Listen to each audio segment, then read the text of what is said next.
All right, this is the last in the series, which I call Postlude, and it's going to be notes on questions of judging priority and authenticity, that is, among paintings. If you have two paintings, how do you judge which one is the earlier and the more likely to be from the real hand of the artist? And so on. It's a rather complicated matter, which I'll spend quite a bit of time on. Well, I'm going to use examples from the previous lectures, which are familiar to you somewhat, but saying more about them, but also bring in some others in the second half of this, which come from later periods, which illustrate my points better.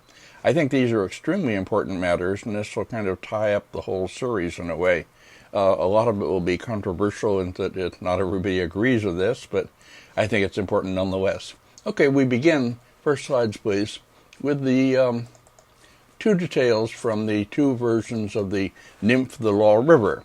The two divine figures, goddesses, floating up in the air. You will remember, if some of you will anyway, that when I discussed these, I pointed out the difference between the drawing of them and how in the what I take to be the earlier version, the Liaoning version, on the left, the figures are drawn so that the volume of the figures and the space between them can be read, and the ribbons that flutter around them go around them and define their three-dimensionality and so on. You remember all that. Whereas in the Beijing version, the copyist, as I take it to be, flattens them, and the figures have no volume, and their ribbons don't work that way, and so on. Okay, this is pretty straightforward. Next, please. Now, then I went on to talk about boats, as you remember. The Liaoning version, which I take to be the earliest and best, is relatively readable. Features such as this kind of ladder-like thing built on the deck, which the boatmen push against as they pull the boat, or the way the ribbons in the upstairs hanging from the balcony, from the canopy, blow effectively and believably in the real one, and hang down straight and are misunderstood in the copy, in the Beijing version, which is on the right now. And then there was still a third version in the Freer Gallery, which all these, what seemed to me to be wrong matters, go further wrong. And I took it to be a copy of the Beijing version. So if that's true, then we have three versions, so three in chronological order.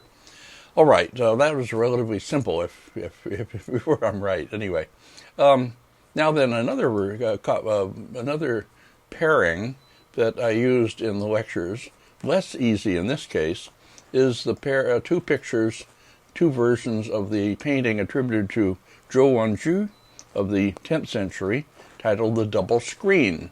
And you remember this was supposed to be the emperor of the time of the Southern Tang, Li Hozhu, and his brothers playing Wei Qi, and behind them a screen with a figure lying back, and then another screen in that. So that's why it's called Double Screen. Now, there are two versions of that. The one I discussed as the earliest and the not the original maybe, but close to the original. It's in the Freer Gallery of Art. And I told how I had kind of discovered it, had it remounted, was going to publish an article on it. But in fact, I left before I did this, and Tom Lawton published a very good piece on it in his book on Chinese figure painting.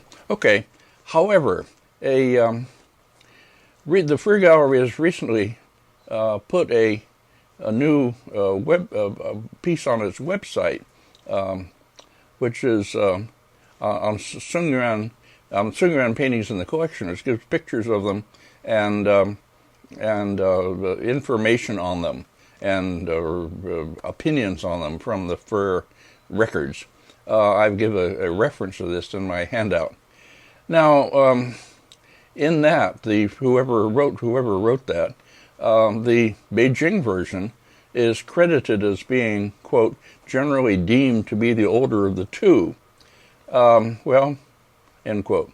I don't believe that. I still think the Freer version is older. And I corresponded with old friend Tom Lawton by email, and he agrees with me. And he published it, I say, in his Chinese figure painting, the Freer version, and writes this, quote, most significantly, the tremulous brush technique in which the four principal figures are executed is less mannered, suggesting that the Freer version is the earlier work, end quote. Well, okay, I agree with that. In the Freer version, this Zhangbi, tremulous brushwork technique for the figures, the drapery drawing of the figures, is much more convincing, early, real, whereas it's largely lost and conventionalized in the Beijing version, which is on the whole much neater, and I take it to be a copy of a later time. I would something else which is a little less obvious maybe, but if you think about the whole point of this painting, which is that it's supposed to provide a kind of deliberate ambiguity in the rendering of space, so that one's first impulse might be to read the space of the screen behind the figures as a continuation of their space, rather than a flat picture behind them. The artist plays a little trick on you, in other words. But in the Freer version, I think this works quite well, as you might see. I might agree here even from these reproductions. And in the Beijing version, less well. I don't have good slides of the Beijing version, so this doesn't really work very well, and I can't make the argument very well. One minor but interesting matter here in the slide of the whole of the Freer. If you see the screen within the screen, the two projecting pieces from the sides of it, one of them on the left is fairly short, whereas the one on the right is much longer and continues behind the figure lying below. I would take that to be an addition by some later owner of the painting or copyist, not copyist, excuse me, some later, well, conceivably copyist, anyway, somebody who extended it by mistake or by misjudgment to go behind the figure so that they don't match. But that, I think, is just a later mistake of somebody who tried to fix something he thought was wrong. Okay, anyway, leaving that aside. Now, the next, please. Now, here we have two pictures of flowers attributed to Mu Chi. The one on the right is the one in Japanese temple, the Soken-in sub-temple, the Daitokuji, representing a hibiscus or rose mallow. There's the Furung. And then on the other one, the one on the on the right, I guess, and on the left, anyway, whichever, is the copy. Not actually the same flower. The copyist may have misunderstood it as a peony. At any rate, this seems to be a picture of a peony. Well, leaving that aside, the two are similar enough that one might be a kind of loose copy after the other. In any case, I discussed these, showing how the brushwork, the ink values, everything in the picture that may be a real Mu Chi is convincing as a work of this great 13th century master. At the same time, it was unacceptable to literati of the time and later who saw it as bad brushwork or things that one shouldn't do anyway. In other words, as I made the argument that Chan artists generally at that time often had to break the rules, so to speak, in order to achieve their effects, which are very important and even great effects. Okay, here is this kind of scratchy, very dark brushwork of the stalks and the puddling of the ink in the blossoms and the way the leaves are represented. All of this quite lively and believable and giving volume to the whole thing. Whereas in the other, the whole image is flattened, but it's made more acceptable for the people who admired this scroll so much. In other words, what was rejected by critics of the time for bad brushwork is exactly what makes it their bad is our good, so to speak, or at least mine. Okay, leaving that aside, that again is a big argument which I can't make at great length because I don't have the right slides anyway. But going on again now. Okay, here's another one. This pairing puts together two pictures of birds. One on the left is from the anonymous big picture titled Birds in a Thicket of Blossoming Plum and Bamboo, which I take to be a painting of the time of the Emperor Huizong. early 12th century, and possibly by the artist Lian Zheng, who was a major figure in his academy, and the best flower painter, bird and flower painter among them, and for other reasons, this painting might well be by him. At any rate, the bird here, as you see, is painted volumetrically. It's a whole body, fluffy, quite beautifully soft, and anyway, readable as an organic bird, sleeping, by the way. Now, in the other, here on the right is a album leaf attributed to Lian Zheng, which appeared to the Chinese Art Treasures exhibition, signed Lian Zheng, in fact, and which I take to be a copy because it's flat in a way it shouldn't be. Flat and with all the different areas of the bird painted, outlined, as if outlined, set off from each other in a way that completely destroys the roundedness, the volumetric quality, and makes it, it destroys also the kind of fuzziness, the texturing of the bird. Well, this, as I say, works, I think, marvelously well in the original, and worked less well, or doesn't work, in what I would take to be a copy. Now, going on, here is the five-colored parakeet from the scroll attributed to, or I think really by, the Emperor Huizong in the Boston Museum of Fine Arts. Now, you see here, the bird is indeed flat, and indeed the different areas of the bird are colored neatly, and markings are indicated, and so on, all in a way that flattens the bird. So, does that mean that this is a later copy? No, I think I'm trying to say that our judgments and our criteria for judgment have to be conditioned by different factors that come into the picture, and we have to take all these into consideration.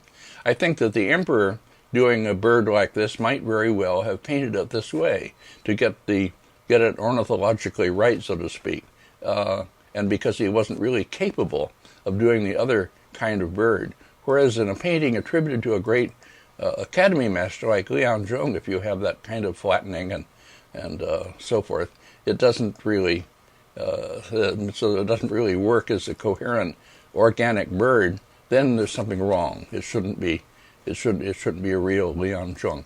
Okay, enough for that one. Now then, this is really lots of fun. I love this kind of comparisons. Okay, now here's a painting I'm very fond of, attributed to Xiaogui. There's no signature, but in the upper left is a piece of writing by a late Ming connoisseur, collector, major calligrapher named Wang Duo, and he calls it a Xiaogui painting. I think he's right. I reproduced it, although we couldn't have it in the exhibition, in the Possessing the Past exhibition, and discussed it there. Well, this, as you see, it's it may be an early work of Xiaogui, still with a lot of the Li Tong style in it. This axe-cut texture strokes, giving texture to the forms, and the strong light and shadow, and rounded volumetric forms, and so on. Okay, then there are two copies of it that I know. Now here's one later copy. This one's attributed to an artist named Gao Kaming of the early Song. It doesn't matter.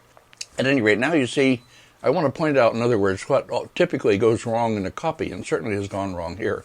The artist, first of all, has flattened the forms, and these readable textured surfaces that you have in the original, and the volumetric masses, the sense of space, all of that is pretty much gone. The forms are flattened. The two large pointed projections at the sides of the main mountain mass are enlarged and kind of bizarre. And importantly, the signs of human habitation, that is the temple in the middle left, the covered bridge below, the thatched houses, is an inn actually down in a bamboo grove in the bottom. All those are enlarged and shown more prominently. That is to say, the artist wants to feature them, and the subtlety of the Xiaogui picture, in which they're more hidden, has been lost. Okay, here is still another copy. The next, please. Yes, this one's attributed to still another artist, Xiao Zhao, who was a follower of Li Tong. At any rate, All wrong attributions, of course. This one I think was in the collection of C.Z. Wang. It doesn't matter anyway, old collection. And here there's the things that went wrong have gone more wrong. The big central mass has been diminished and flattened, and these two projecting pieces at the sides are like pointing fingers, pointing upward, quite unnatural and unimpressive. And again, the temple and the covered bridge and the houses, or the inn down below, all that has been much enlarged and made more prominent. In other words, the sort of narrative elements of the picture have been enlarged by this artist, so the whole thing has been, all the subtlety has been lost. Okay, enough of that. That's pretty obvious, but I wanted to use it again to make these points. Okay, here we are with a hand scroll in the Musée Czerniewski in Paris. I talked about it at some length when we talked about Tang Dynasty figure painting, and I introduced it as a fake, a forgery by the great modern forger Zhang Daqian, died in 1983. It is very loosely attributed to Han Gan, an inscription that follows it. I think I mentioned this when I talked about it. And he is supposed to have founded at Dunhuang, so goes the story, Zhang Daqian that is. But actually he made it himself. Now, it represents, you see, 4 horses and 2 grooms, one of them with a red cap hidden behind 2 of the horses, a little bit to the right of the main figure at the end. And as I said, I used to put this on the screen after showing a lot of Tang paintings and talking about Tang painting, and really good students would be able to say, no, that can't be a Tang painting, it doesn't work. But on the other hand, the Czerniewski painting, before they bought it, great authorities were consulted to be sure that they were right in spending all this money. And I won't name them all, but there were major authorities of the time, including my teacher, Max Lohr. And they all said, yes, fine, great work, early work by it. Now, okay, why? One thing, I mean, it's not that my students are smarter than the great authorities, I'm not making that claim, but all the people can be trained to look in certain ways. Another thing to say is that often the original work impresses people more than a copy, or than a photograph or a reproduction. Often it's when you get home and look at photographs that you realize something you saw wasn't really all that good or was better than you thought or whatever. Why this is true, I won't argue, but I've found it to be true over many years. Anyway, this is very impressive in the original, but not so impressive when you simply put it up like this on the screen. Here is the horses. As you see, they are repetitive. They are very flat. They don't occupy space in the way they should. The colors are a little bit over. Well, I won't try to be too simplistic here. But here's the later part of it. But the point I want to make is that the groom behind with the red cap doesn't occupy any space. He isn't given any space. He's just kind of a flat image drawn back there. Here's a detail, by the way, of the close-up of the head of the main groom and the horse. A lot of elaborate aging, tearing of the silk and spattering and so forth has been done by probably maybe a mounter in Japan, at any rate, to make it look old. I'll speak later about this matter of how the analysis of the silk can be helpful, but it can be deceptive. Now, next, please. Here is Zhang Daqian, my good friend, and his daughter Sheng, who is my student, as I've said. This is in his later years, but he's the one I think who really did this. He was quite wonderful as a forger, quite brilliant. I mean, I admired him while being, like everybody, kind of fooled sometimes by his paintings. Now, the point I want to make, I bring in here some paintings by the Dutch forger Hans van Meegeren, I guess it is, the recent Dutch forger. This is his Supper at Emmaus. He forged paintings by Vermeer and other Dutch masters, but notably Vermeer. Everybody wanted more Vermeers, and there weren't any more, so he made them. Anyway, Vermeer, he reconstructed a period in which Vermeer might have gone to Italy and been affected by the works of Caravaggio. That's all a complicated story. And he filled in what the people, what the experts wanted to see, so to speak. This best picture, here seen in color, Supper at Emmaus, works pretty well. The three main figures around the table occupy space and so forth. And the figure behind the woman looking over the shoulder of Christ is not so bad. But in others of his lesser paintings, the figures are simply jammed together in a really unacceptable way for a 17th century painting. They don't occupy any space.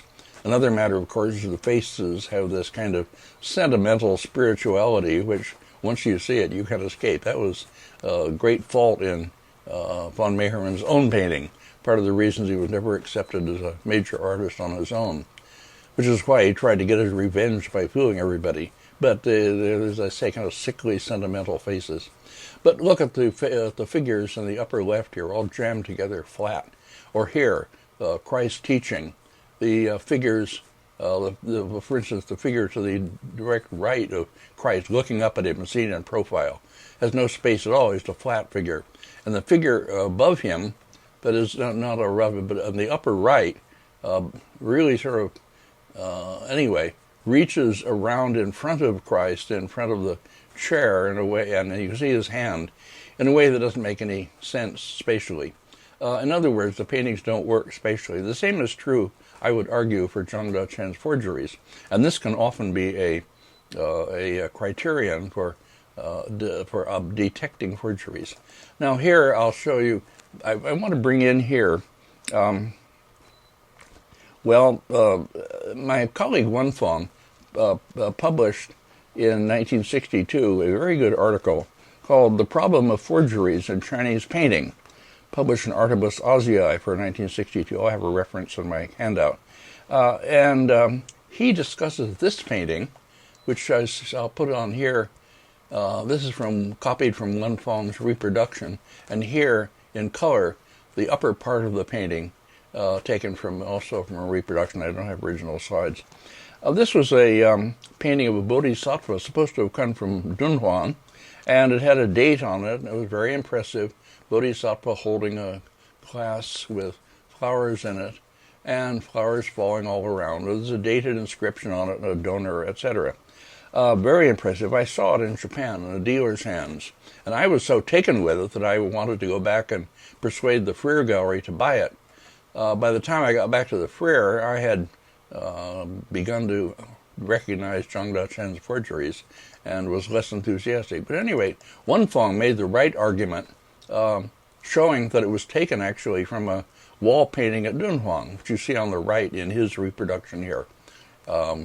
And he also analyzed very properly and very skillfully the drawing of things like hands, how the Tang artist is able to draw a hand organically, believably, whereas Zhang Dachen, somehow good artist as he was, gets it wrong and doesn't really make a hand that has any organic credibility, so to speak. Okay, but Wen Fong also makes the argument in his article, or not, he doesn't make the argument, he has a long footnote showing how this painting, the one that now is recognized as a fake by Zhang Dachen, went through analysis in a technical laboratory in Kyoto and came out absolutely with flying colors. They were going to publish an article on this as an example of Tang Dynasty silk. Nothing could be found wrong with it. So I'm saying his conclusion then was that one had to use art historical criteria because technical analysis doesn't always work. Sometimes it does. The point is that technical analysis, like bad pigments that are wrong or whatever, can often prove work to be inauthentic. It's wrong. But almost never can prove conclusively that it's authentic. For that, you need lots of other kinds of arguments. Okay, enough of that. I should say, by the way, that I've been all the way through this series avoiding talking about the best known, the most discussed case of a highly problematic dating and attribution in recent times. That is, a painting that was bought for a major museum, which purports to be about a great early master. I think many of you know what I'm talking about, but which I firmly believe to be a modern fabrication by Zhang Dachen. And I would only say that if my colleagues recognized and respected the methods I've been outlining here, the controversy, I think, would be ended. The painting would immediately be recognized as the recent forgery, as I think it is. Okay, that's my opinion. Others don't feel that way. At any rate, I'm not really talking about that. I keep referring to it without talking about it. Okay, next. Now we have Fan Quan, the great Fan Quan painting, and another one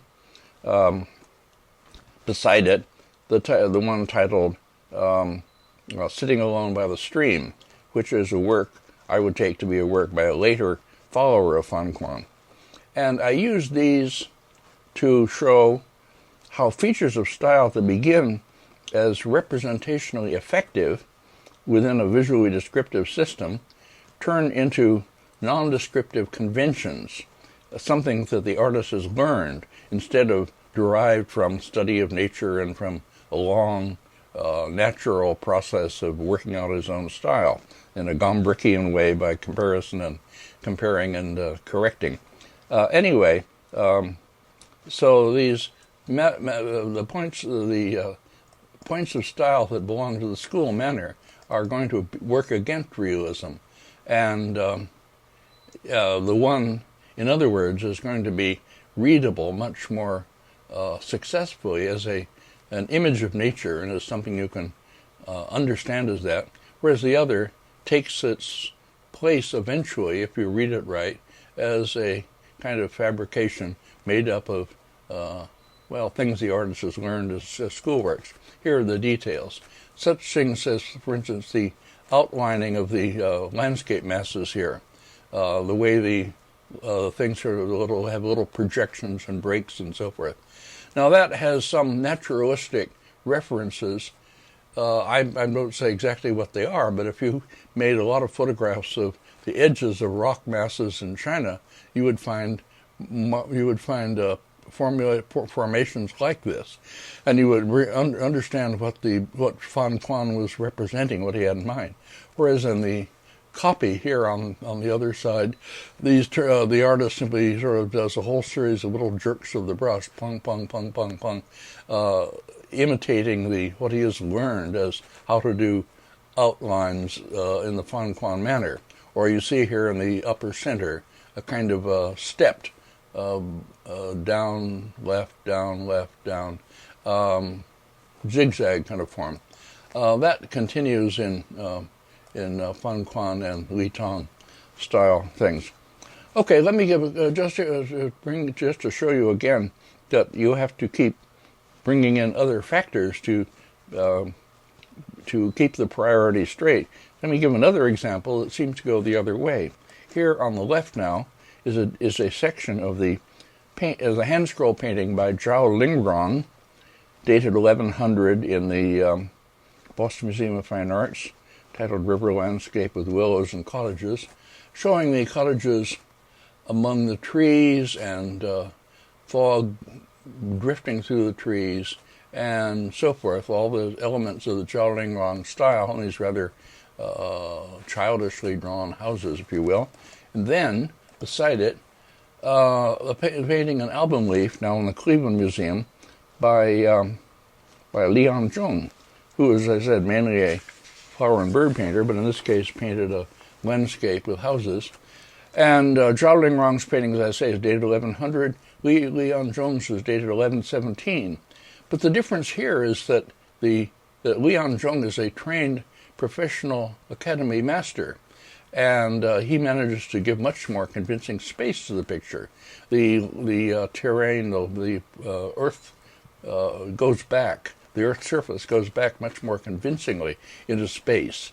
The trees are more believable. The fog is not as... in other words, what in Zhao Lingrong are the kind of conventional elements of an amateur style, or Liang Zhong turns back into more representational features of a picture. So this certainly doesn't mean that the Liang Zhong picture should have priority, quite the opposite. It's a matter of the professional master adopting imagery and style from a aristocrat amateur. Okay, now a very interesting case indeed, which I spent some time on, but I'll spend some more now. This is the case of the great Maoyan painting titled Banquet by Lamplight. The good version, which was originally cataloged as anonymous song in the the Palace Museum cataloging system, versus the version which in that system is attributed to Maluran properly, but now most of us, some of us anyway, see as a Ming copy, or anyway, a later copy. This is the one that has the all the additional elements, houses and trees and a hillside and so on, filling up the upper space, whereas in the original, the upper left section is one of those wonderful voids, misty voids that go back into infinite distance and draw the gaze of the viewer back into distance. As you look at the painting, you see interesting things in the foreground. You are then drawn back further, distant mountains, and then beyond that, just space, space, space, which is a very mystical kind of silencing experience. Okay, as I said, the Chinese authorities and the original catalogers made the mistake, I would take it to be, of accepting the Maluran attributed painting as the real one.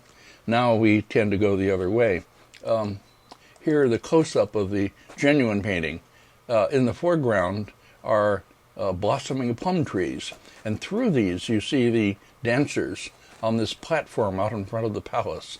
The palace lit by lamps inside.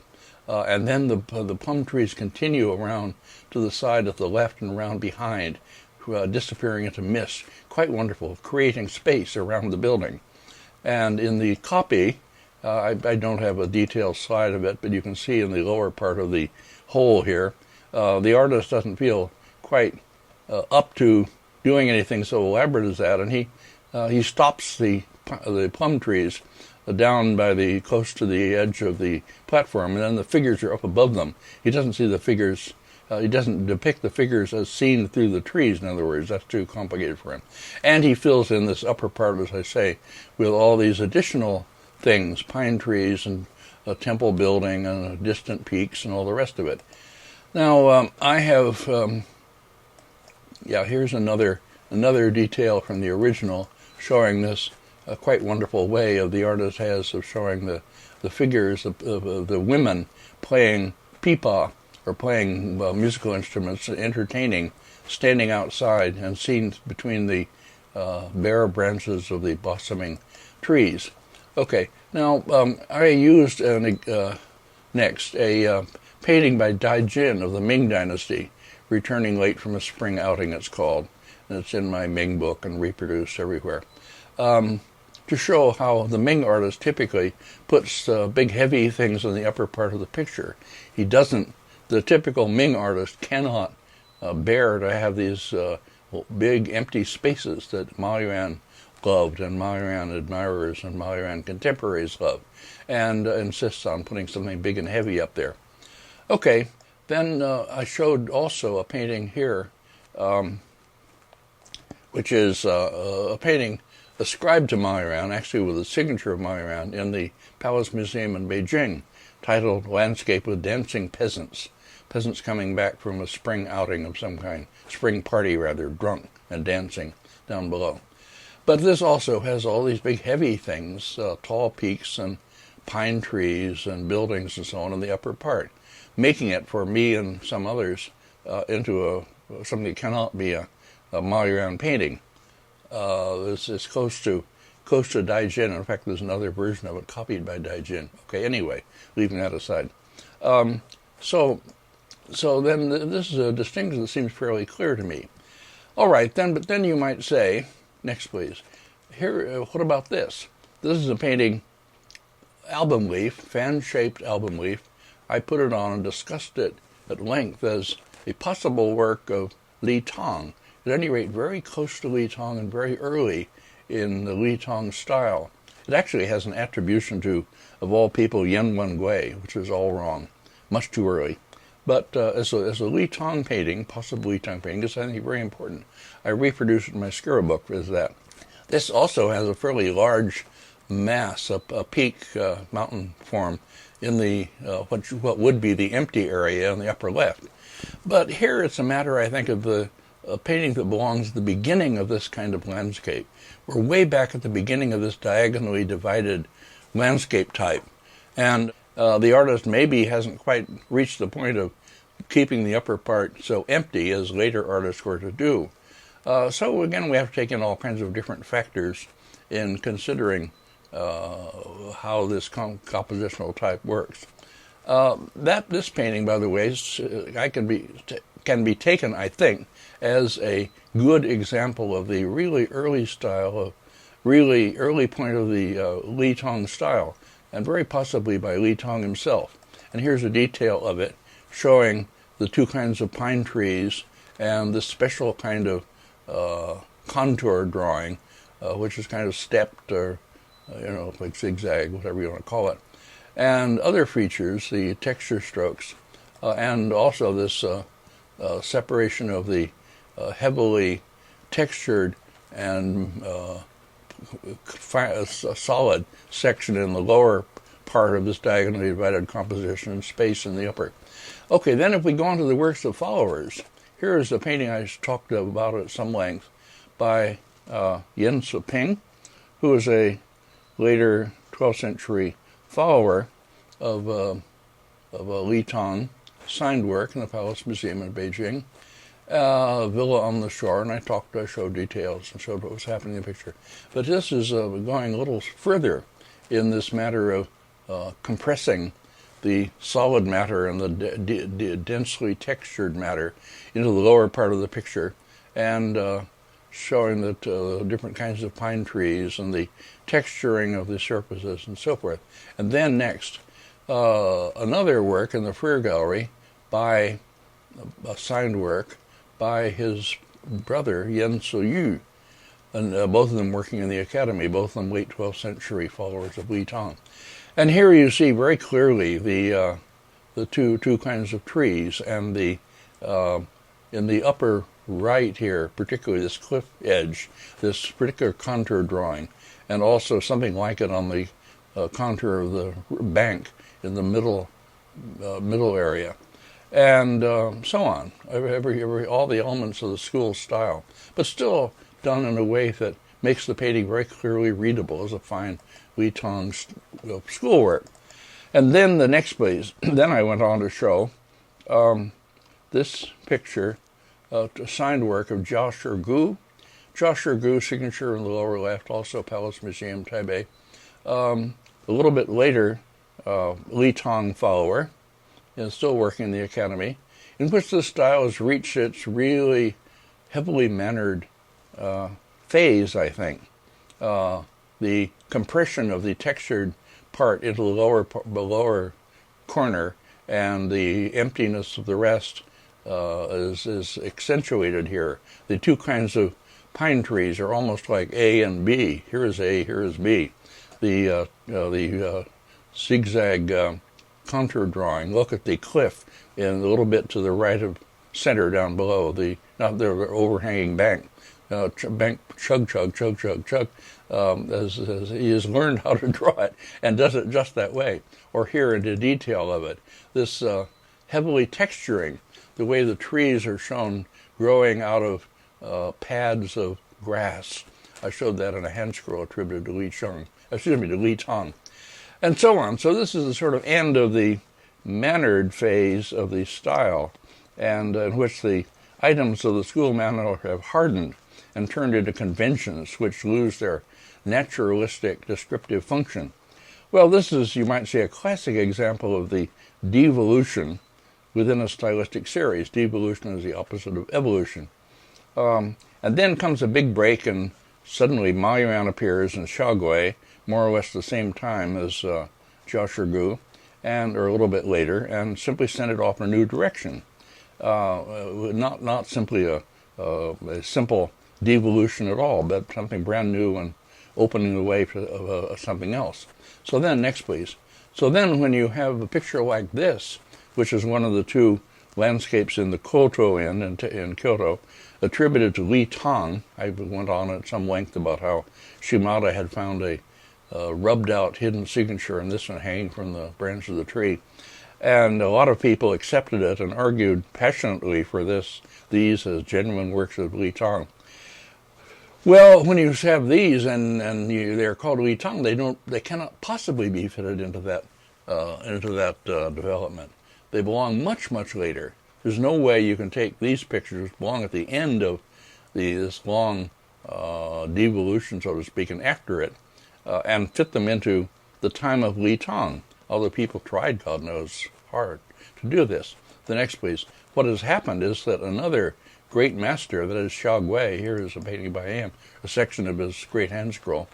Another great artist has come along and sent the whole landscape tradition, so to speak, going off in a slightly different direction, has shaken it up and added new features, such as the way you do the rocks with large axe-cut sun, and the way you do the trees with masses of foliage, and so on, and the way you handle space. So the so-called Li Tang pictures in the Kotuin now have to be post-Xiaogui, or so I would argue, and I would be very sure. And I think more and more people are now in agreement with that. Well, so much for the examples that we saw already in the lectures before. Now I'm going to go on to use examples from later periods to make some of the same points or some additional points to go on with this matter of how you tell the real from the copy, or the earlier one from the later one, and so on. All right, and I'll have references on my handouts to where you find reproductions of these. They're not in my previous lectures. Okay, now here, first of all, here is a painting by the early Yuan artist Chen Xuan. Chen Xuan, in the Palace Museum in Taipei, representing autumn melon and grasses. Chen Xuan's inscription up in the upper part of this hanging scroll, with lots of seals, Chen Xuan's own seals to the left of the inscription, 3 of them, arranged vertically. And then down below, the painting of autumn melon and other plants and grasses. Here is a detail, next please, of the lower part of this painting. Quite a wonderful painting, which was included in the Chinese Art Treasures exhibition. Well, then, next please, I'll put this beside it. Then in 1987, another version turned up in a auction catalog, Sotheby's, New York, April 1987, and I was there and made slides, as I always did, partly because they were interesting paintings, partly because I wanted to use them for occasions like this. Okay, and these two, this is the same composition as you see, except it's backward, it's reversed. So then this is also turned up recently in a dealer's publication. It's been acquired by this dealer. And it's an early painting, and it's interesting, so I'm not really putting it down totally, but I want to show that the Palace Museum version is the real one, so to speak, the real Chen Xuan, etc. Okay, here are two details from what I take to be the real Chen Xuan on the left. Now, one thing we can look at are the veins of the leaves. Now, these are very important, and it's a subtle difference, and it's not terribly distinct. But if you look closely at the veins of the leaves in the real one, as I take to be the real one on the left, you can see also, by the way, how the leaves curl slightly on the edges as they are indicating the season starting to turn brown and curl. But the veins I'm mainly looking at now, they somewhat follow the organic shape of the leaves and are rather sensitively drawn so that they bring out the structure, the organic structure of the leaves. It's hard to describe this, but I think you can see what I mean. I'm leaving this on for a while, so I hope, in the hope that you can see it. Now, in the other, it's not a clear difference, but they are more flat, and they're more sort of schematic. They simply fill the space. The artist, that is, draws the main line, and then he draws the little other veins going out from this. And in this way, without really shaping the leaves, or without giving them that kind of, as I say, organic structure, he simply fills the space. Well, other things I would bring out include these tendrils that wind around the leaves, curlicues, little tiny tendrils that wind around the, well, you can see them, and then end up in kind of little spirals.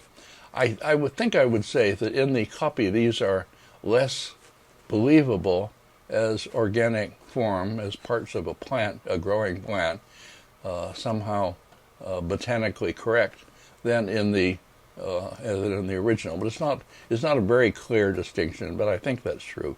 Okay, here's a section again from the original, and notice the tendril that grows up from around the center and curls around. Two of them split, and anyway, they seem to be generally of fairly even width, and it's not, in other words, turned into calligraphy to the same degree.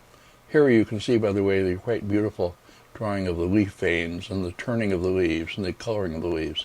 Here is a detail, next please, from the copy, in which my argument would be that the leaves are more flattened, that the tendrils curl more kind of calligraphically or playfully almost. There are a number of places here. The seals, by the way, on the copy, as I would take it to be, are the seals of the great 16th century collectors, Shang Yuanbian and others, and I think Qianlong Emperor there too. I think so. Well, I'll talk about seals in a minute. Here, another detail closer up, and you can see closer these tendrils and the leaf veins. Okay, the next. And here a detail from the real one, which is a stalk of some kind of seed-bearing stalk, the seed-bearing things up at the top, and then the leaves, narrow leaves going out from it with lines down the center. Well, I've talked all the way through how the movement of the hand of the artist drawing a form such as this, the lines such as this, lines and strokes such as this, somehow embody the nature of the thing that's being depicted, the flexibility, the stiffness and yet flexibility of the stalk. It bears the weight of the leaves and this thing at the top, the seed-bearing thing, whatever it is. And the artist does this, I won't say unconsciously, but it's part of the training of an artist to be able to convey the qualities, the physical qualities of the things that are being depicted. Now, Chen Chuan is an amateur artist, so obviously, and there are going to be people who will say, but Chen Chuan wasn't the kind of artist who depicted things accurately. He wasn't doing realism. That's a bad word in China. And if you have something realistic, then maybe it isn't the real artist. I think that's a bad argument. I'll come back to that in just a bit. Next, if we can put this horizontal picture beside the original with the hanging scroll with the inscription at the top of the painting with the melons. This is another painting by Chen Chuan. This one is in the this was in the Chinese Art Treasures exhibition. The other was in my book on Yuan painting. But this is the Chen scroll titled "Squirrel on a Peach Branch." Well, you can see here too that I want to make the point that one way of working on authenticity questions is to compare the painting in question with what are recognized as genuine, reliable works of the artist, and see which one matches best. Notice here how nicely the leaves sort of brown and crumble at the ends, showing the season, and how the leaves turn in space. And anyway, quite a wonderful little painting.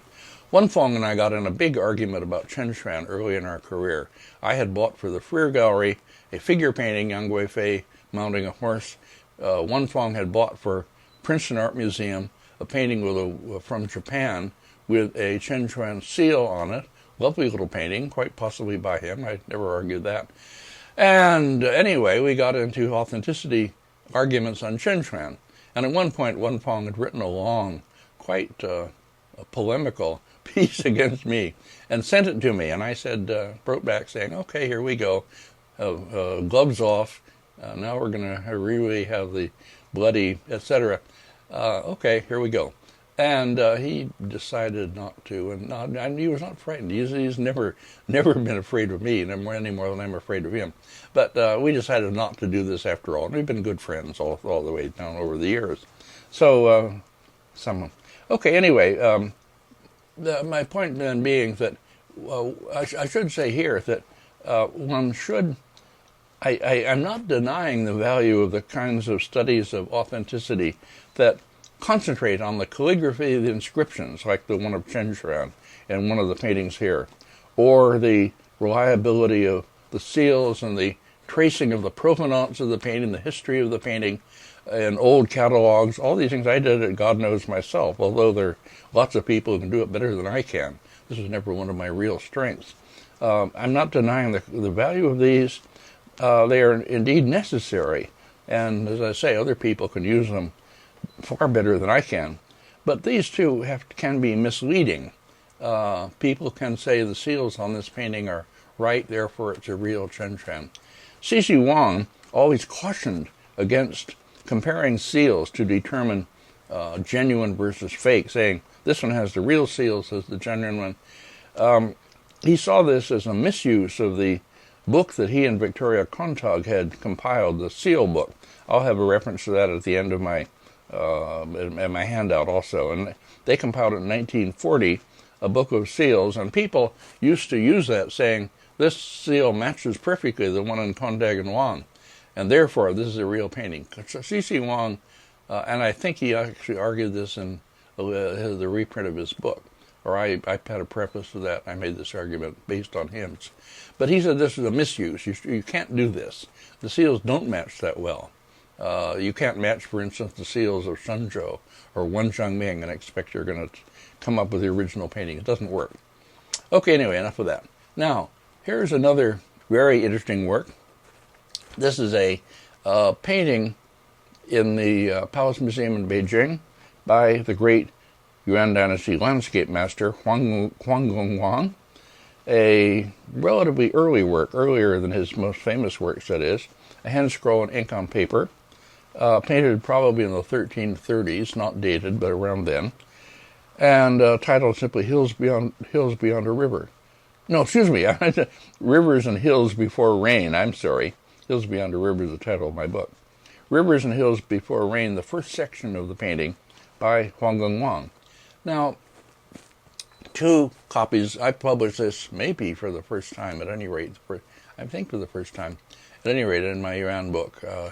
Saw it in Beijing, and together with authorities there, recognized as a major Huang Gongwang painting that was little known or unknown. Now, two copies of that turned up in later times. One of them was in the hands of a dealer in Hong Kong. The other, I'm not sure. Now, these are a very difficult case, but I want to use it anyway to show you, to put side by side the original and the copy. Now, here is the first section of what I take to be the good copy. This one has seals of the Qianlong Emperor, located slightly differently than on what I take to be the original, and extremely close. You can compare branches of trees and all kinds of things. If you get down into really close comparisons, you'll find things in the original that don't come through in the copy quite right. Down here in the lower right, this bunch of dark paintings of bushes and dark leaves and so on. In the original, this it doesn't turn into simply flat pattern, and in the copy it does. And the trees grow more organically. And well, I'm saying these things which are very subjective. This isn't really objective analysis at all, and I'm not claiming that it is. The matter of ink and paper too. The slides are not good to show that. I'm not claiming they are, but if you have a trained eye, you can usually, or sometimes, look at a painting and say that looks like it's really good Yuan Dynasty paper. Sometimes collectors have claimed they can really, really tell the date of a painting from the paper. I don't believe that's true, but you can make a pretty good guess sometimes. That helps to confirm other kinds of purposes. My colleague and good friend and someone I admire, Robert Mowry, of the Harvard Art Museum, Sackler so-called. I once spent a time with him. He's done work on dating silks, and I once spent time with him, which convinced me that he's got a very good eye for dating silk, and can say that looks like Yuan Dynasty silk, or that looks like Good Sung silk, or this, etc. At any rate, his datings based on the silk were close to the ones I would make from Style, so that I was convinced anyway. I hope he'll publish something on this in time. At any rate, it can be done. Okay, then, let's see. The next, please. And then there's still another copy here, the third. This is the one with sort of a streak going down the middle, which is also has the Chenlong seals, and is much less good. This is pretty obviously no good. The trees, the groups of trees and bushes and so on in the foreground are flattened. They don't grow organically. They lose the, well, if I start talking about good brushwork, then I'm in something really very subjective. But the kind of brushwork that is, Huang Gongwang is not a painter supposed to be known for, again, for naturalistic or for making the trees seem to grow and so on. Nobody says that about him in his time. They praise him for great brushwork and new innovations of style and so on. And yet, in spite of this, Huang Gongwang, in fact, gets the trees much more imbued with real sense of growth and a natural tangle in the trees and bushes, and wonderful use of ink values, varying ink values to render depth, make some things go forward and some back.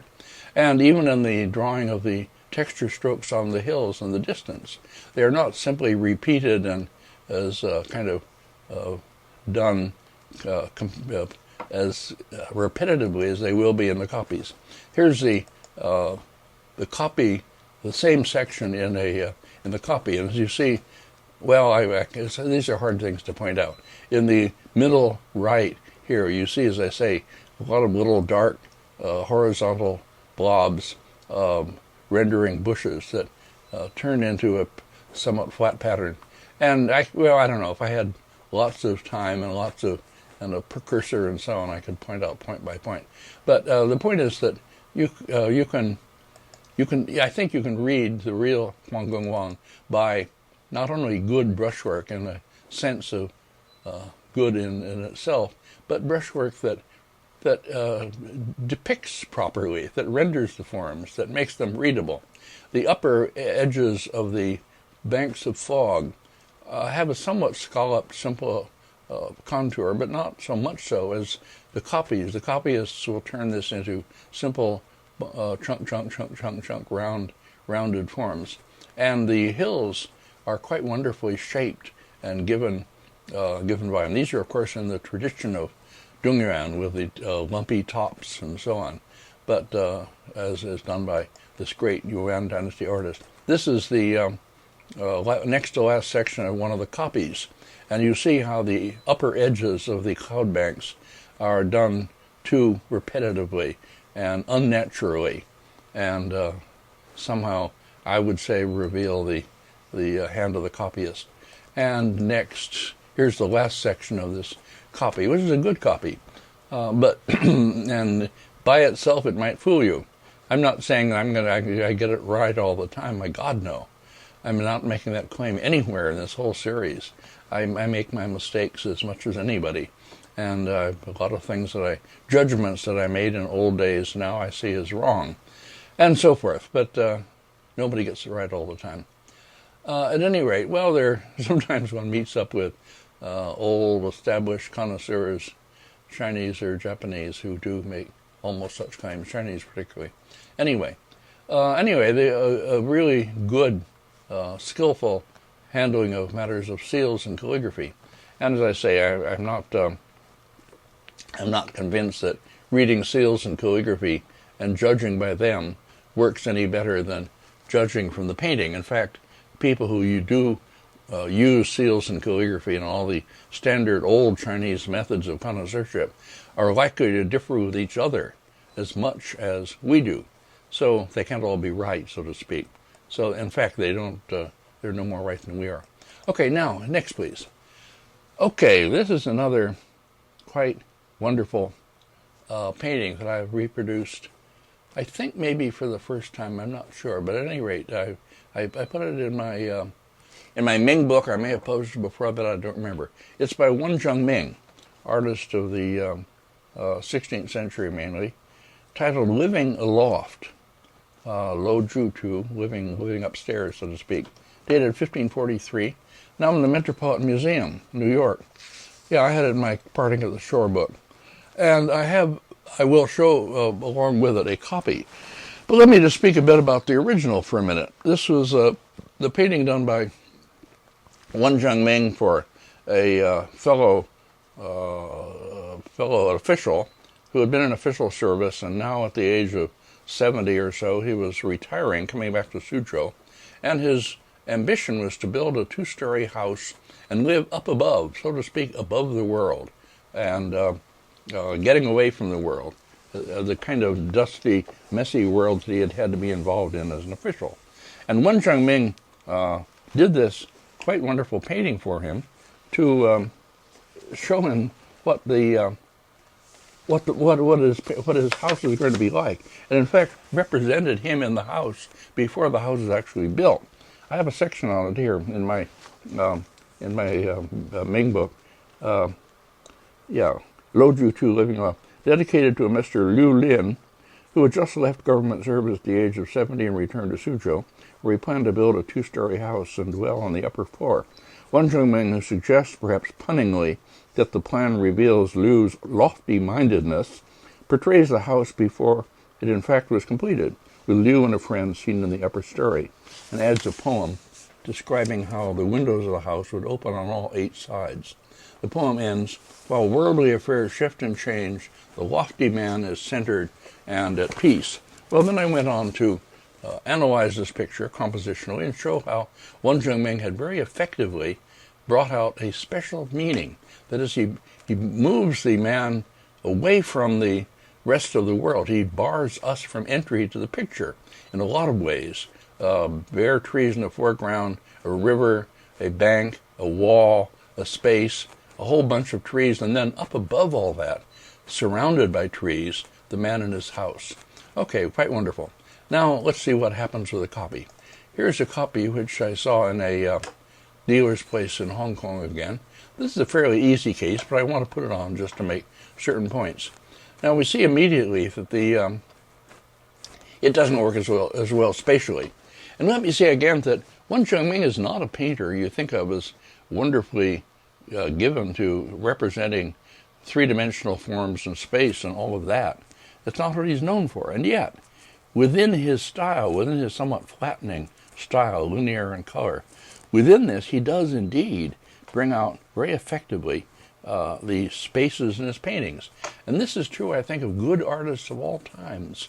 In fact, it's the last thing that Chinese connoisseurs ascribe to them, because they say these artists were not interested in realism or representation or xing si, so your criteria are wrong.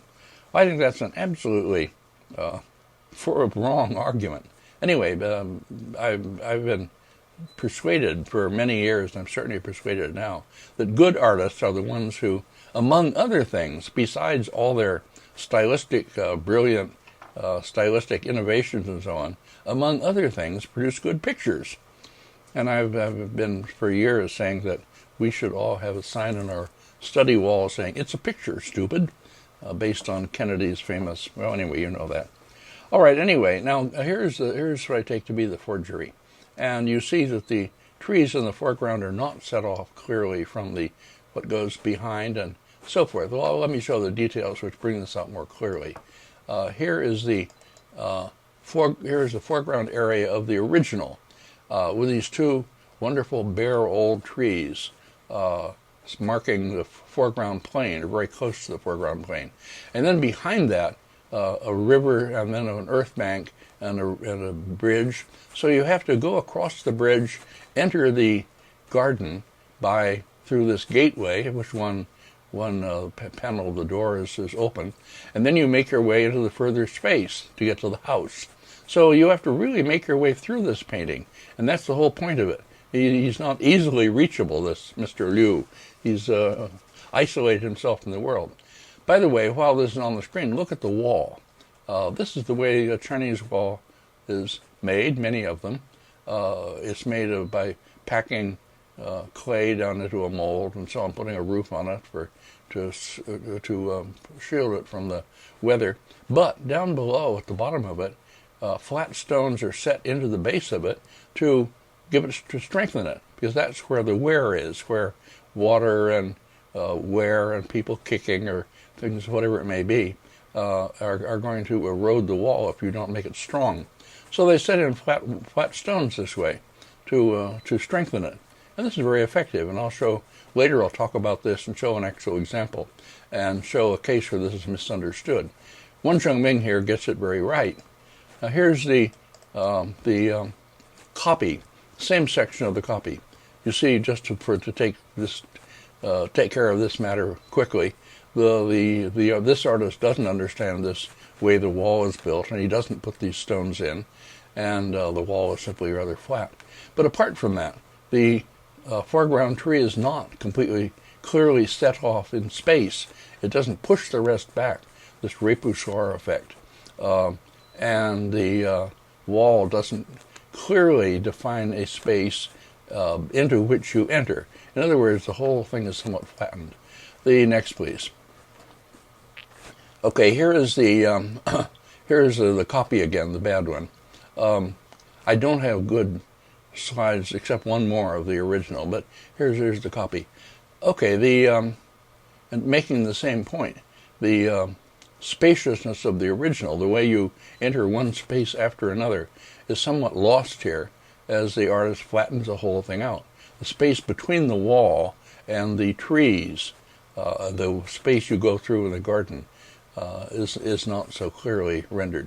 And the trees are treated repetitively and flat. And the trees don't go around the house as they're supposed to. The trees, the wall, and the rest of it, and all these upper trees are flattened. Okay, enough. Now here is a good slide of the original. And here I want to make an important point. The whole point of the picture is how this house is set among trees, and the trees go around it. The further ones are lighter, and the nearer ones darker. And the trees are distinguished by foliage as usual, and by shape and so on. Okay, that works. Now look at the house itself. Very beautifully spacious. The two walls at the right and left going back, and with open windows, like he says in his poem, it's going to be open on all sides. And Mr. Liu is seen with a guest here in the foreground, sitting and talking. Behind them is a table. Notice how the legs of the table are shown. So the table actually is quite substantial. It sits on the floor. And then behind them a screen. Over on the right here's a servant bringing a little thing of wine on a tray. Behind is some shelving with books and scrolls. If you look closely, I should have a closer detail, but I don't. And as I say, the trees quite beautifully and effectively going around this and setting the whole thing in the middle of foliage, and then the distant mountains. Okay, here now is the copy. The artist doesn't seem quite capable or willing to try to continue the trees around the house. He doesn't do that. And the whole thing then flattens out, and the whole effect of being the building being surrounded by trees is lost. And then the trees themselves are so done so repetitively and flatly, and with less distinction in ink tone and foliage and so on, so they simply create a sort of flat area across the bottom. And then you look inside the house, the boy has disappeared, the copyist doesn't trouble to paint him in, and then the next I have a detail getting in closer. Here's the house. Well, as you see, everything goes wrong. The table behind the figures doesn't have legs anymore. It doesn't shown as sitting neatly. The roof of the house somehow he muddles it up with ink wash that puddles. That shouldn't be there. The boy has disappeared, as I say, and the The shelves with books are wrong. Anyway, it's a pretty good copy, but if you know the original, it's just a great come down, falling off. Okay, enough of that one. That's a pretty clear but interesting example, I think. Now, okay, here we go. Here's a hanging scroll, ink and light colors on silk, that appeared in an auction. I, for years, went to the great auctions that were held in New York twice a year at Sotheby's and Christie's. And I would go all the way to New York, particularly to visit these auction galleries and photograph the important paintings, the ones I was interested in, partly for my own research, partly so I could go back and recommend them to people or people I was advising. There were several people who would ask my opinion about this picture before they bought it. Anyway, it was worth doing for lots of reasons. I still have thousands of slides made from these auctions. Okay, here is one of them. This is a painting that appeared in from an old auction catalog. I don't have the reference. Anyway, river landscape attributed to the Yuan Dynasty artist Sheng Mo. Well, I realized somehow it looked familiar, or the upper part of it especially. It didn't look quite right. It didn't look like Sheng Mo, first of all. He has a distinct style, and this isn't it. But then what is the artist doing? Okay, then, next please. Put beside it, please. This is a painting in the Chinese Art Treasures exhibition by Chu Ying, a major 16th century artist.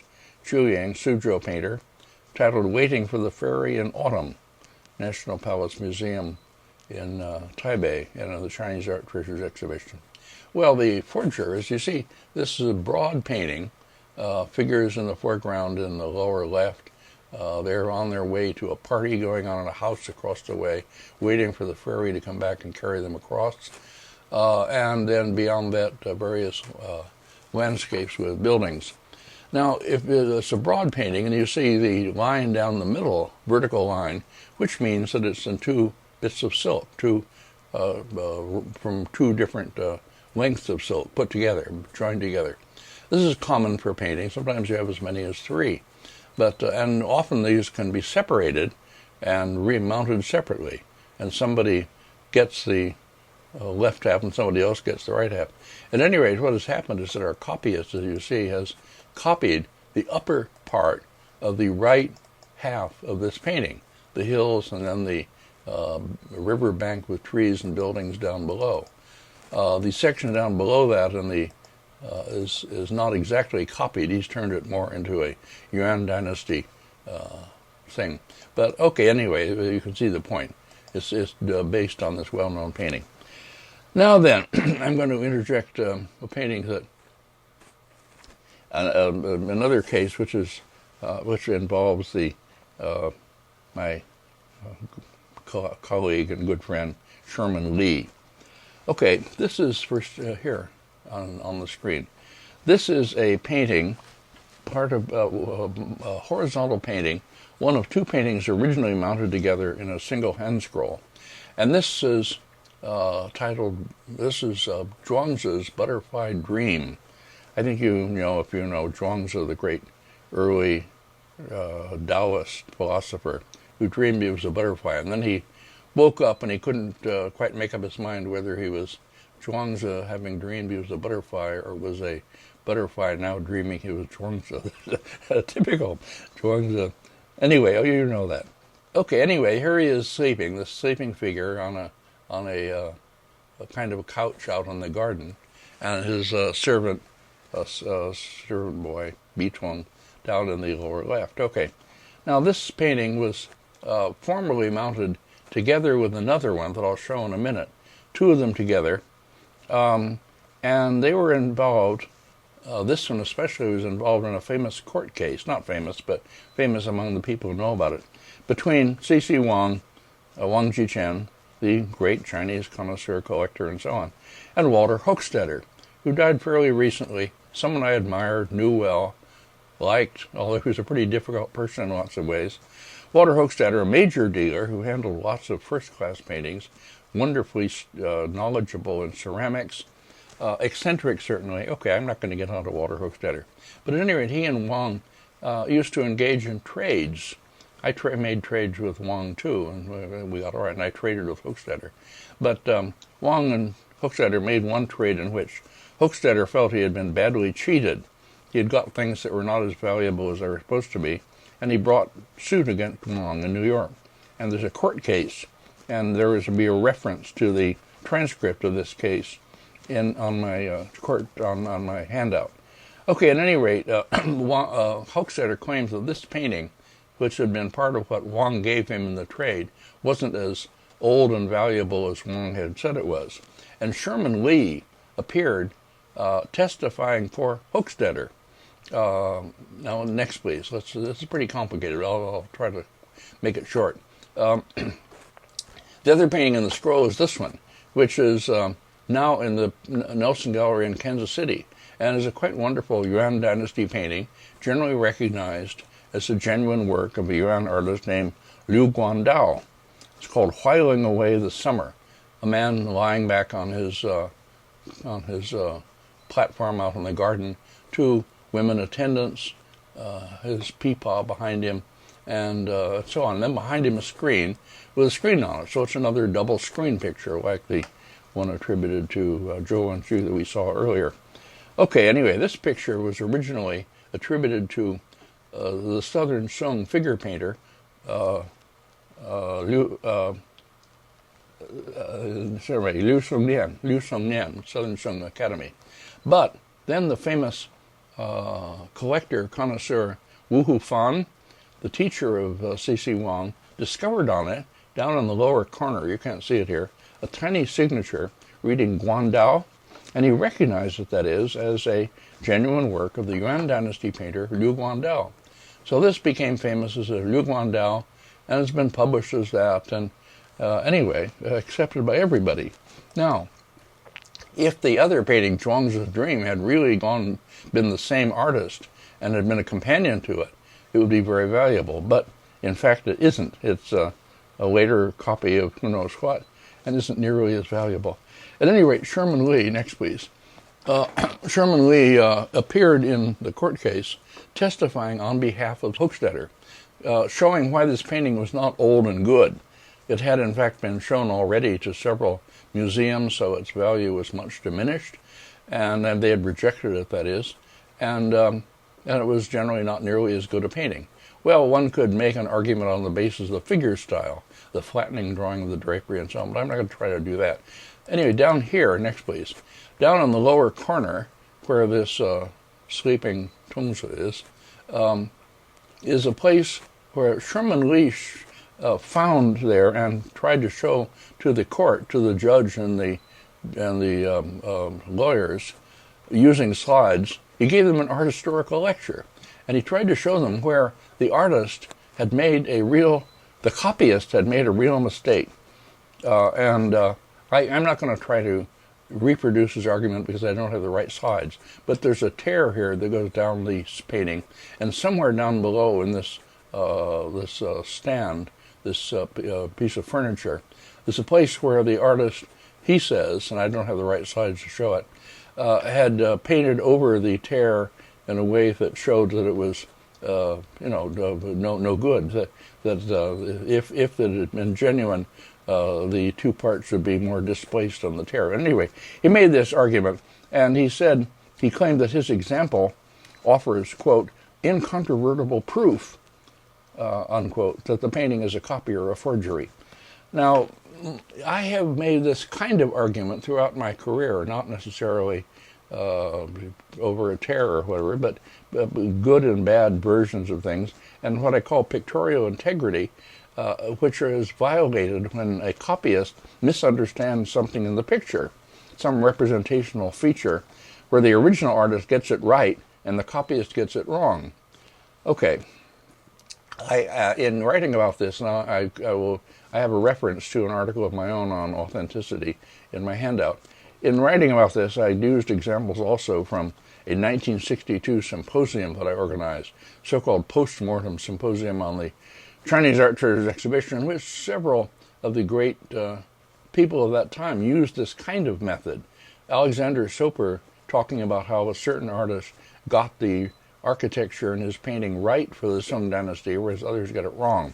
Or where Sickman may be arguing for where something is painted wrong, and it shows that it's not a genuine stone painting, or where they're trying to date the ceramics in a painting to show that if you find Yuan Dynasty ceramics reproduced in a would-be Song Dynasty painting, obviously it can't be Song. That is, the general rule is the painting cannot be earlier than the latest datable imagery or feature in it. That's obvious. All right, enough of that. At any rate, I argue this way. Now, what is strange is that there's been a firm resistance from most later specialists to this idea, which I've been promoting, and Sherman Lee was, this idea of pictorial integrity, and to my practice of it. I quoted as an analogy what Carlo Ginzburg wrote about the method used by an Italian scholar, or whatever, art historian, named Giovanni Morelli, around 1870, how the Morellian method, this is pretty well known to Western art specialists, the Morellian method by which you identified individual hands of individual artists by looking at things that you don't normally notice, like the way he paints ears or whatever, how this led to sensational reattributions of important Italian paintings. What had been as a Titian was now seen as a Giorgione, whatever. Even so, although it worked, it was heavily criticized, as he points out. This is Carlo Ginzburg writing, heavily criticized by specialists of the time, quote, in part perhaps because of the almost arrogant certainty with which he applied it, end quote. And I asked with mock horror in my article, can it be that Sherman Lee and I have been seen as, but no, perish the thought, in other words, as arrogant? And of course we were. Arrogant certainty is Sherman and myself. Well, at any rate, this is unfortunate. That is that this difference between specialists has led to the disuse or the failure to use this, what seems to me, very important and, in fact, self-evidently right method. So I'm hoping that younger people in the field can somehow escape from all the fuss that us older people have made against each other, and begin to use this method more and recognize it, and for the great advance of Chinese painting studies. Okay, enough of that. I wanted to mention this because it has been a matter of considerable concern to me, simply because I think it used right, it can solve a lot of questions that are otherwise seen as unsolvable. And I'll show a few more examples. Okay, the next, please. Okay, now, here is a section of a hand scroll painting by Shunzhou, or possibly by Shunzhou, or close to Shunzhou anyway, I think. Another major Ming artist, whom some of you know, Shunzhou, titled The White Cloud Spring. It's a hand scroll, and ink and some color on silk, a surviving section of what was originally a longer scroll representing scenes of Wu, Wu being the Suzhou area, famous places in Wu, as though you took a kind of tour. Well, this version on silk was owned by my stepfather, George Schlenker. Now is in the Allen Memorial Art Museum in Oberlin College.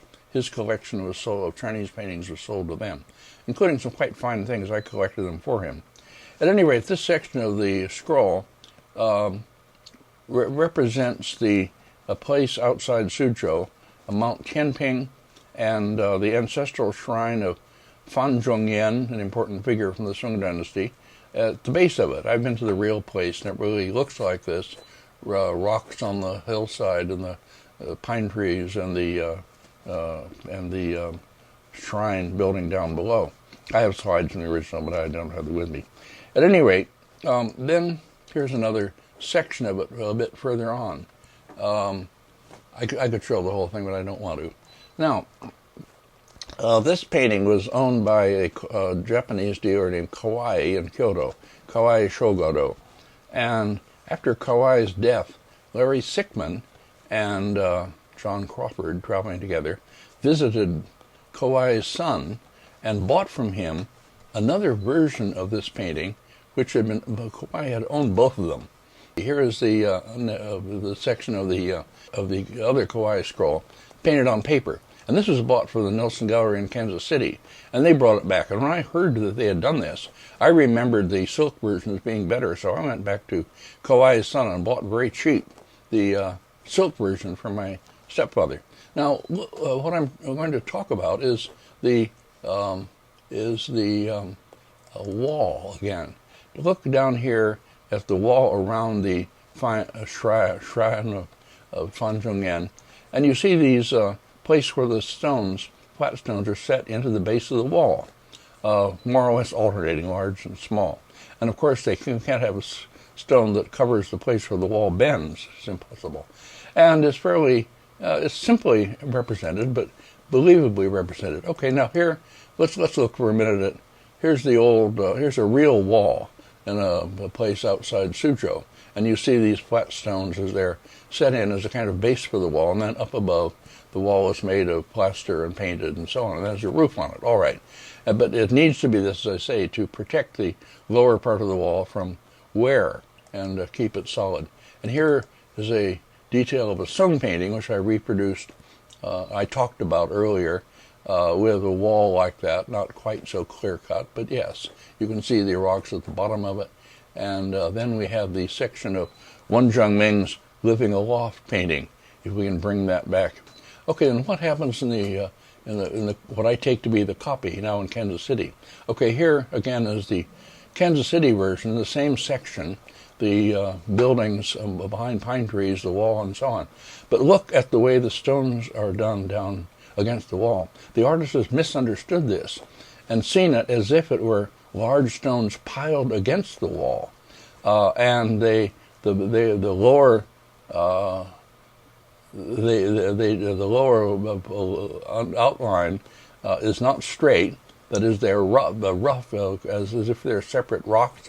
One of them is placed right over the bend in the wall, which of course is impossible. In other words, he has misunderstood a feature of the building of walls, whether he's from a different place or somehow got it wrong. This is the kind of thing that I see as definitive, really, in showing the hand of the copyist. Here, another detail from the Kansas City scroll, in which here again, stones piled against, large stones piled against the bottom of the wall. The drawing of the architecture here is also very kind of schematic and flattening. Well, the Nelson Gallery scroll is published in the 8 Dynasties catalog, number 152 in the catalog. And Mark Wilson, writing about it, Mark Wilson, who was for many years the director and old friend, good guy, on page 184, he writes of the scroll that I bought for my stepfather, that is the Schrenker Oberlin version, as, quote, painted on reddish-brown dyed silk. That is silk fake to look old. And, quote, inarticulate and unschooled brushwork that, quote, suggests an inexperienced painter. Okay, that shows two people having a very different view of this painting, or of the relationship between these two paintings. Now, here next, please. Here is a detail of the upper, further up on the hillside from the Kansas City scroll. Now, here we probably should be able to tell even from this, or I would say, Mark Wilson and others, of course, will differ, say that this shows it to be the copy, because it's the way the trees are drawn, flattening and repetitive and so on. The way these little outcroppings of rock are drawn, same way, don't really render three-dimensional form, and the waterfall over on the right, it's all flattening. Okay, anyway. Now here, next, finally, another version of this scroll is in the Palace Museum in Beijing. Excuse me, Palace Museum in Taiwan. And this was published by Zhang Zhaoshan, very fine curator, who did a serious study of Wu school painting, Suzhou school painting, publishes the original. He took this to be the original. Now, if we can zero in again on the rocks against the wall, this must be a copy of the Kansas City scroll, I think, because the artist here has not only understood them as piled against the wall with lower contour, not straight, and various dots to that, but he has drawn shading behind them to set them off from the wall. to make them stand out from the wall. Okay, he has taken it from the Kansas City scroll, presumably, or from something like it, and has made it clearer that the stones are piled up against the base of the wall, the same way back in the middle right here. Okay, but this seems to me a fairly clear-cut case of copy and a copy of a copy. Okay then, so much for that one. Now, going on to another very important case. Here is a large painting in the Palace Museum in Taipei, supposed to be by the Middle Ming artist Du Jin, active in Nanjing, a professional artist. I have a long section on him in my book on Ming painting. Very interesting artist. Specialist in, figure painting, but also landscape of the figures. Titled Enjoying Antiquities, showing two scholars, one of them seated in the middle, and then his guest, presumably to the left of him, looking at antique bronzes on a table. So this scholar, who is a rich collector, has invited his friend to come and eat and drink with him and enjoy antiquities. And down in the lower left is a servant who is bringing scroll paintings for them to look at, or another scroll painting. Up in the upper right are two women on opposite sides of a table who are unwrapping a chin. One of them is presumably going to play on the chin. And they're preparing also, I think, things for... Well, I'm not sure what they're preparing. We'll see details of that. And then down on the right here is a boy, a little servant boy with a fan trying to catch a butterfly by the flowers. Okay, a lovely big painting, and probably mounted on a screen originally, from the size of it and the shape of it. Now, I published this in my book on Ming painting. This is reproduced in the Possessing the Past catalog, by the way, the exhibition at the Met from the National Palace Museum in Taipei. And it's there accepted. Richard Barnhart writes about it and accepts it as a genuine work by Du Jin. I had published it earlier, however, in my book on Ming painting, Parting at the Shore, figure 73, presenting it as probably a copy by some Suzhou artist, somebody close to Chu Ying, maybe Chu Ying himself. And various things about the painting persuaded me that it was not the original, but a copy. Let's look at a couple details, first of all. I'm not saying that you can tell from the painting itself easily, or from the details. There are things that might make you wonder, sort of flattening drawing of the drapery folds, and I don't know, various other. Here's the two figures enjoying the antiques. There are numbers of paintings of this from the Ming Dynasty. It's a favorite topic.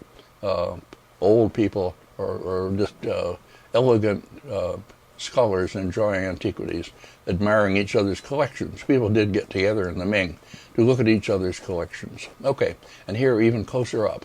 And you could, if you wanted to, try to identify the various bronzes, match them up with existing bronze vessels. This is okay, something worth doing. But I'm not trying that here. Now the next, please. Okay, here in a very unclear photograph with a little table in front, one of the reasons that I questioned the big Palace Museum complete picture was that I had found in Japan and photographed another version of the left one-third of it, the left section, in which you see the servant bringing a scroll and a table and a little table with stuff on it. Now this is hanging in the tokonoma, or the alcove, of all places, in one of the big galleries in the Kongo-buji. Kongo-buji is a great esoteric Buddhist temple on Koyasan, Mount Koya, in Japan. I think I talked about this in some connection. It used to be hard to reach and wonderfully quiet and mysterious, and now it's overrun by tourists, apparently. But they built roads up there. But anyway, leaving that aside, I was up there around 1970, and in the Kongo-buji, I saw in the distance this painting, a dark silk painting, hanging in the tokonoma on the far wall. And I asked our guide if I could take if I could go across the the room and look at it, maybe photograph it. He said, sure, go ahead.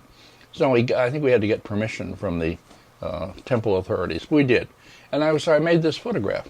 And then the next, please. Here's a better something made from my negative. Well, as you see, here, let's put beside it. Yes, next. The next, please. Here's the corresponding section of the Palace Museum picture. Now, in the Congo Buji version, by the way, we've tried to locate that painting ever since, and it's not in the temple collection. It was just lent to them probably by some, maybe the family of one of the monks, or who knows, or some believer who lent them a painting to hang their tokonoma. It doesn't do anything like a great Buddhist temple is going to have in its collection. And nobody's ever been able to find it again. So we know it only from the photograph. But here we are. Now, in the Congo Buji version, you see the banana palms are, well, various things. I would read the leaves of the banana palms as more convincingly occupying space, and the others as more flattened and having the qualities of the copy. Same way for the stalks of them. One of my students was Charles Mason, and his wife was a specialist in garden plants, very knowledgeable on how to grow them and so on. And she pointed out, seeing this, that in the Palace Museum version, that is what I take to be the copy, they are planted right up against the concrete or stone slabs that make under the railing. And if you planted the trees that close to the stone slabs, they're not going to grow. Their roots have no space to grow in. Okay, whereas in the other one, as you see, they're spaced more sensibly out in the earth, out beyond the railings.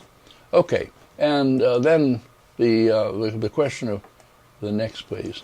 The calligraphy. I don't pretend to be a specialist or good enough in calligraphy to make the judgments. The calligraphy of the Congo Buji version looks better to me, but I only say looks in a rather vague way. But you do see here the drawing of the leaves of the banana palm. We had one growing in our backyard and house in Berkeley, so I was able to see how they grow and really understand how the leaves tatter and all these things. Okay, the next. Then, as this argument was going on, then another version of the right one-third of this, with the two women at the table preparing, unwrapping the chin and so forth, appeared in a New York auction in the 1990s.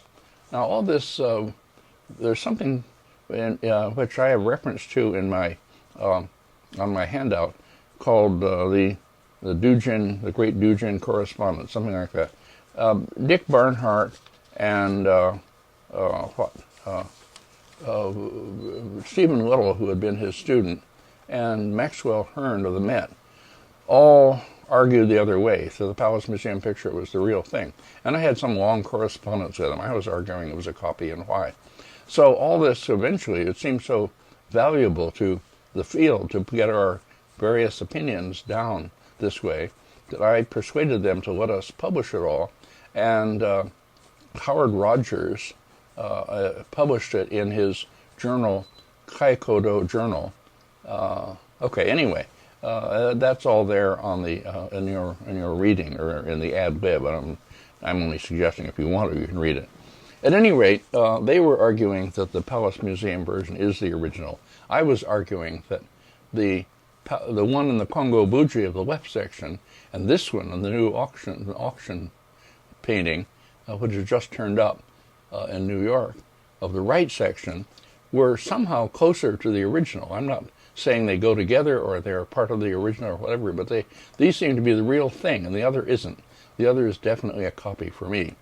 Okay, at any rate, this section at the right, this was eventually bought by the Yale Art Gallery by Dick Barnhart. Even though he differed from me on the priority of these and so on, he had the very good sense, I think, to buy it for the Yale Art Gallery, and that's where it is now. They had some dumb old attribution to Zhou Wenju or something stupid like that. But it could be from the original Dujin. And at any rate, it's much better, I think, than the other version. Okay. Now, let's see. here, yeah, here's the same thing in black and white. The upper part of it is different. A large garden rock and banana palms and so on. So it isn't exactly the same in composition, but it's obviously the same, based on the same basic composition. Okay, here is the two figures from the version now in Yale, the better versions, I take it. And the two women, in my reading at least, are more, in the ways I've been talking about all through this, more volumetric, more readable as real bodies under the robes, and more readable as space between them, and so on in every way. Here, even closer up, the drawing of the drapery. Well, I've shown numbers of cases of this now, where the drapery seems to be believable as going over a solid body, and there is a real form under the drapery, so it's not simply flattening. Here's just a slide of the upper part with bamboo hanging over, and the ornamental rock and the banana palms again. These are not in the other one, so there's nothing to compare it with. But the drawing of the screen behind, as you see it, as a woven screen pattern down below, painted by the artist, is really quite convincing and good. And let's see now here. Yes, here's the. This is the corresponding section, a black and white slide, a black and white photograph of the corresponding section in the Taipei version, in which the figures, to my eye, are not so believably drawn. And behind them is a screen with a landscape on it, and a single thing of bamboo hanging over it, and no banana palms, etc. Okay, now getting in closer. Yes, this is the detail from the Taipei one, the one I take to be the Suzhou copy, closer up. And I would take it that the both figures are less believable, convincing as real people under the drapery. The drapery drawing is more flattening. I could go on a whole bunch of other things. The scrolls and the mounted albums that are on the table behind them, and the drawing of the ribbons, and the one thing one should do always is to compare, as I said in connection with the Qinshuan painting of melons and autumn grasses, compare it with other reliable works of the artist and see which one matches the reliable works of the artist better. Now, in the Shanghai Museum or Nanjing Museum, anyway, a hand scroll by Du Jin, from which this is a detail, generally accepted as his work, Palace Ladies, and here you see one of the ladies, and what I would speak of as a completely convincing drawing of drapery, so that it reveals the volume of the body, the way the band goes around the waist, the drapery drawing over the knees, the upper arms, somewhat foreshortened, but at any rate, believable. Whereas the drapery drawing in the other one is, say, flattening and unconvincing. Now, going on and getting in closer to the version now in Yale.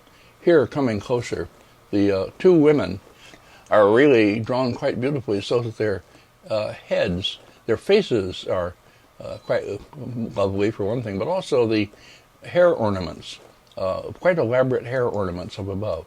Here, let's put them two on the screen side by side, the one on the right and the one on the left, showing the women's gold and jeweled hair ornaments, and also their drapery drawing, the way the one of the things goes around the shoulder of the woman at the right. Well, okay, you can see this for yourselves. If I got into the way her hands are working to untie the ribbons of the chin and so forth, that would be another matter. I could do that for all of this. And here's the other woman with the quite marvelous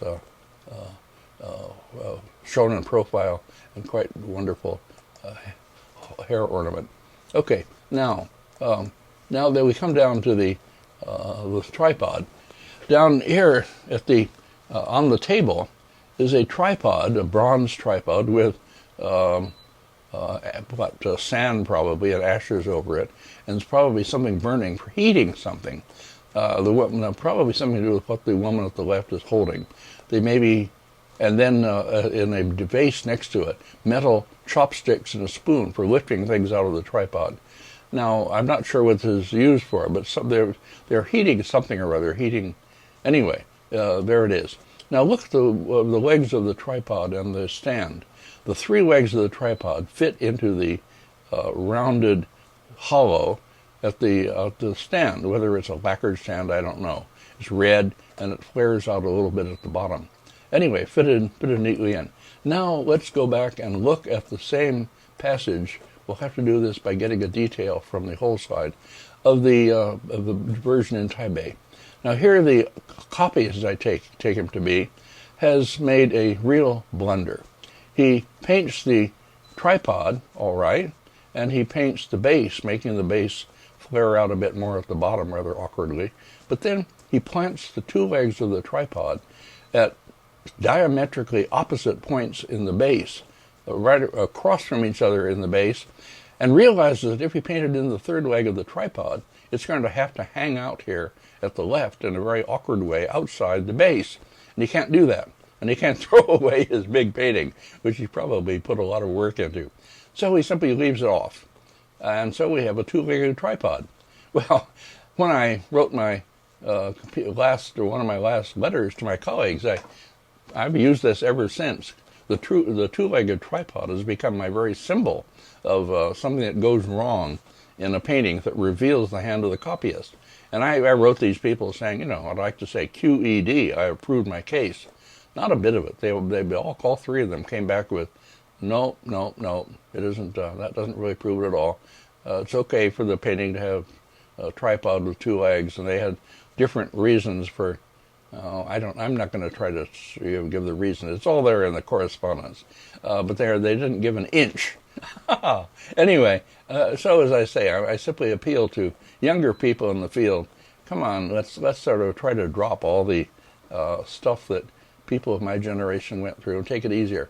Actually, my generation was a lot better than that of Max Allure. Max and Allure and his colleagues, or Oswald Suren, and a great feud went on between Allure and Bernard Carlgren, and Suren was fighting with everybody, and so on. So my generation, we've gotten together pretty good. Dick Barnhart and I are friends. Wan Feng and I are friends, even while we argue. So it's been pretty good. But it can be even better maybe in the next generation. Now, finally, I want to show a couple other details from, not finally, but next to the last, to show leaves from an album of what are called funban, or sketch copies. Fun is actually powder, and it's based on an old system of copying, which you would prick holes in the original and lay it down and put powder on the back of it so it comes through and outlines the form. Anyway, it's a way of copying. But funban, or Japanese fumpon, is a copy made by artists typically from paintings they saw, which they could use later in paintings they did. The kinds of artists who would do paintings with old details in them. Now, the artist Gu Jianlong, an artist who's figured very strongly in all my recent writings. He's a big figure in the book I'm about to publish. Anyway, Gu Jianlong, 1606 to 1687, 17th century artist. Larry Sickman had the good sense to buy in China. Nobody else was buying these things in those days.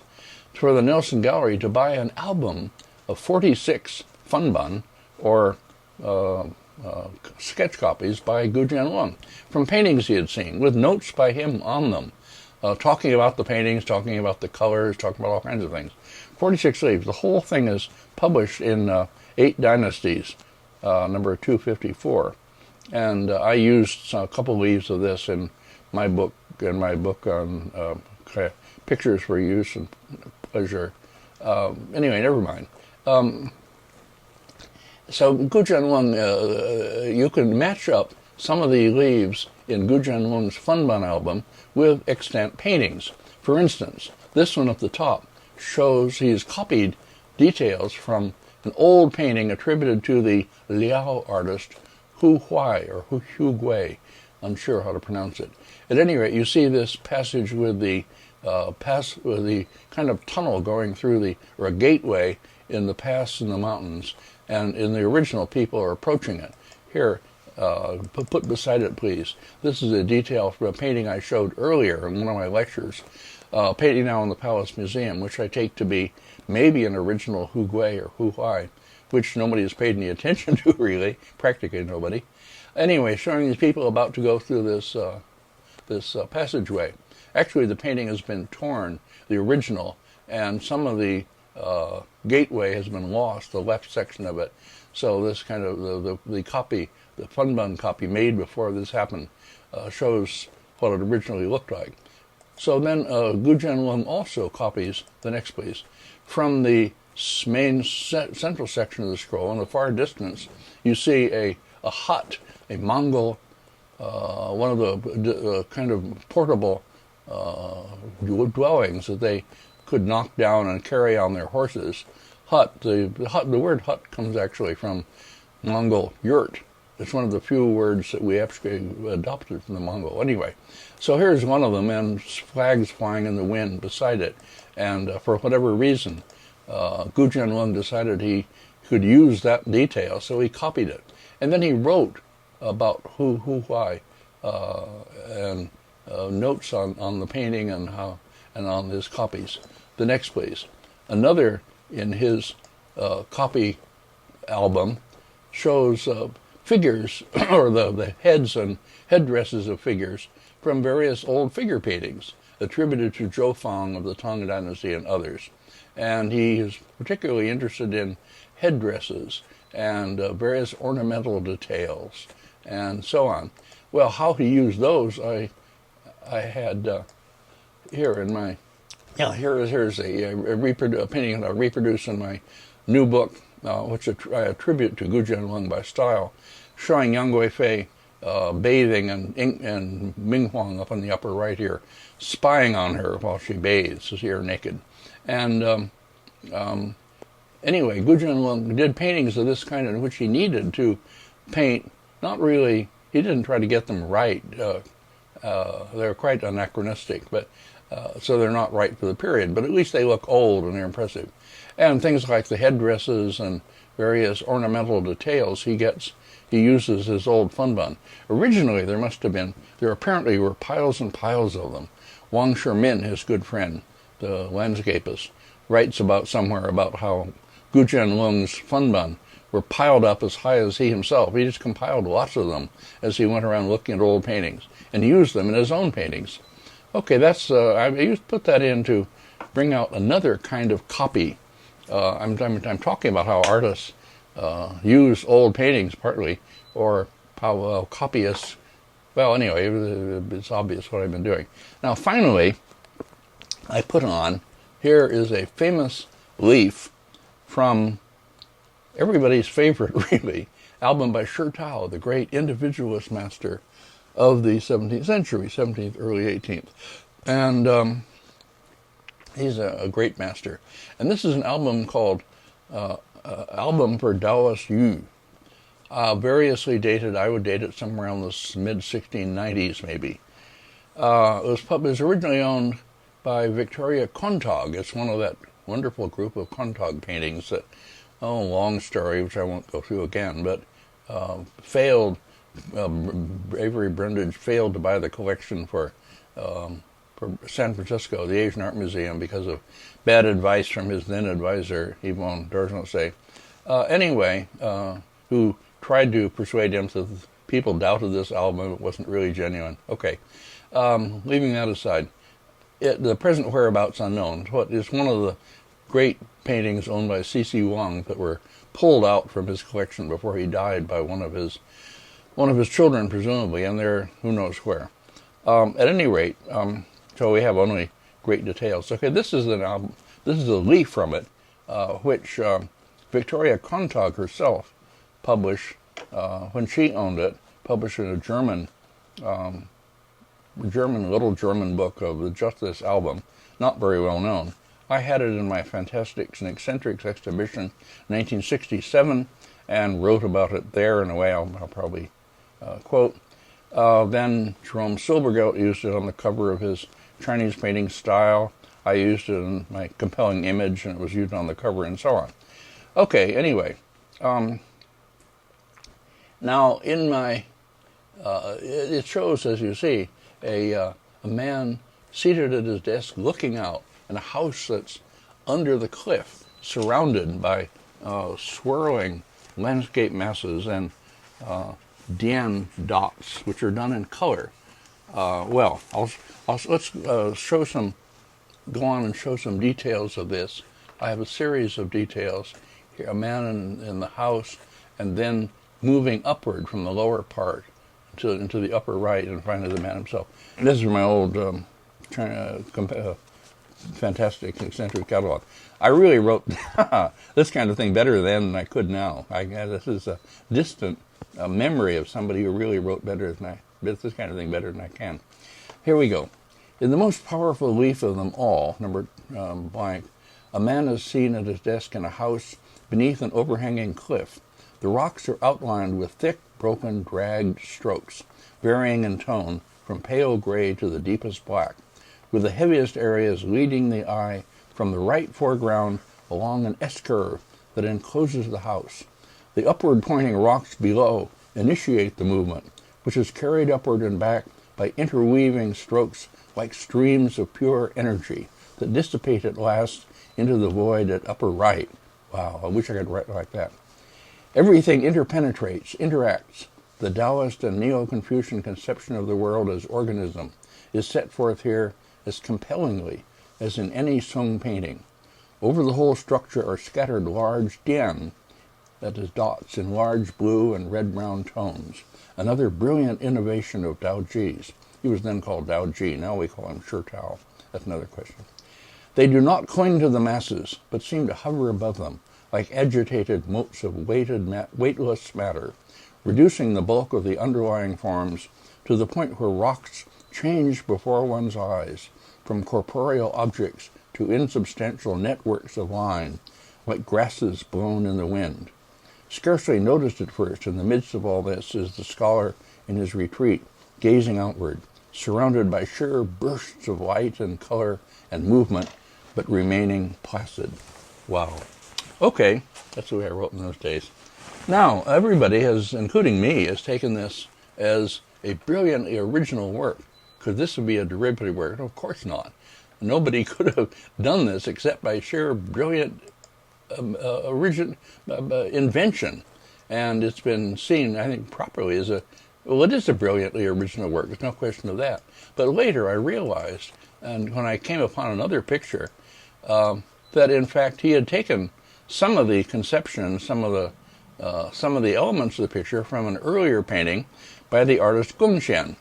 Now, in my compelling image book, in treating Shi Tao, I show how he went around during his long career, coming into contact with the different schools of painting.